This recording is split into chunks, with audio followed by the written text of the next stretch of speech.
Priesthood വിട്ടുപോയ എൻ്റെ ഒരു സുഹൃത്തിനെ കഴിഞ്ഞ ആഴ്ച കണ്ടു. കുറച്ചധികം നേരം അവനുമായിട്ട് സംസാരിച്ചു. വർഷങ്ങൾക്ക് മുമ്പ് പോയതാണ്. ഇപ്പോൾ അവൻ സെറ്റിൽഡാണ്, ഹാപ്പിയാണ്.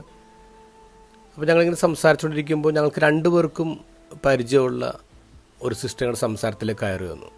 അപ്പോൾ അവൻ പറഞ്ഞു, ആ സിസ്റ്റർ എനിക്ക് ഒരിക്കലും മറക്കാൻ പറ്റില്ല. കാരണം എൻ്റെ ക്രൈസിസ് പീരീഡിൽ എനിക്ക് പോകാൻ ഒരു ഇടം ഉണ്ടായിരുന്നില്ല. ആ സമയത്ത് ഇവരാണ് എന്നെ തേടി വന്നതും എനിക്ക് ഇടം തന്നതും.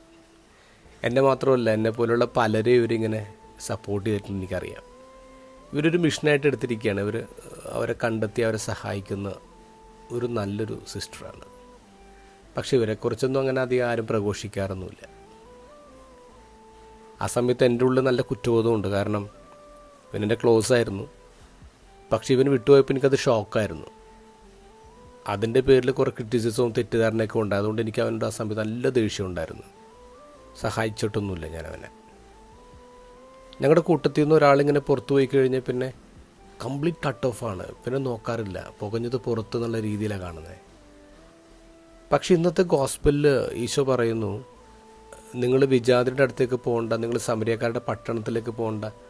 നമ്മുടെ കൂട്ടത്തിൽ നിന്ന് വഴിതെറ്റിപ്പോയ ആൾക്കാരുണ്ടല്ലോ, നിങ്ങൾ അവരുടെ അടുത്തോട്ട് പോകും. എന്നിട്ട് പോകുമ്പോൾ പറയണം, ദേ heaven is close. Heaven is closed എന്നല്ല, ഹെവൻ ഈസ് ക്ലോസ്.